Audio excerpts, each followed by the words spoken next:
5 years ago, we launched USDC. Today, USDC has grown to become one of the largest dollar digital currencies in the world. USDC powers tens of thousands of applications and has handled over $10 trillion in transactions. The core of Circle's day-to-day mission is expanding the role of the dollar on the internet. The demand for safe and secure dollars on the internet is real and growing. Stablecoins and blockchain networks will likely become strategic infrastructure for the future of the internet. It's a profound moment for the dollar in the world today.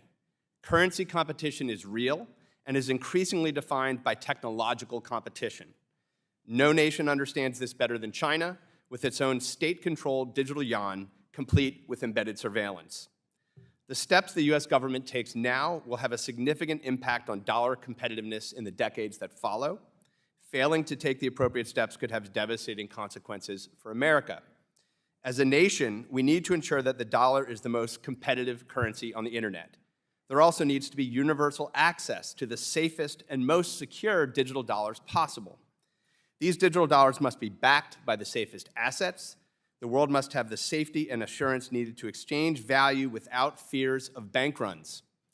Access and safety are cornerstones of keeping the dollar competitive. But at the heart of dollar competitiveness must be technological superiority. That means unleashing the innovation made possible by software, the internet, and free market competition. Delivering a stablecoin bill to President Biden's desk should be a national priority. Already, other major nations are enacting laws to regulate the use of dollar stablecoins. Rather than let other countries define our future, the United States needs to lead the development of global rules that will determine how our currency moves around the world. The broad parameters of this bill are strong, providing for robust supervision, strict reserve requirements, redemption, custody, and reporting requirements that protect consumers. The bill also provides roles for both state and federal regulators and supports both bank and non-bank issuers. At the same time, there are several issues on which I'd like to comment.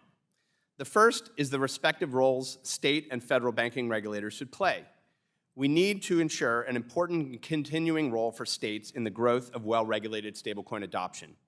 To start, we need nationally established standards that set a high bar for all issuers and that can be enforced by federal regulators where appropriate. A second issue is related to reserves. Circle believes issuers should only hold reserves that are even safer than for banks, where fractional reserves put the safety of money used for payments at risk. A simple solution would be to afford issuers limited rights to basic Fed services, facilitating more timely redemptions, protecting consumers and financial stability, and without needing to provide access to the discount window. Finally, are questions around custody and safekeeping. The harsh lessons of 2022 teach us that we need stronger protections around the custody of digital assets. A common ground solution would be to require that any stablecoin intermediary be required to hold them with either a state or federally chartered qualified custodian. The dollar is at a crossroads, and currency competition is now technology competition. I ask all of you, as members of Congress, to consider this moment. Ask what value system we want to enshrine in law, and how do we safely and deliberately unleash the creative forces of US-led technology innovation.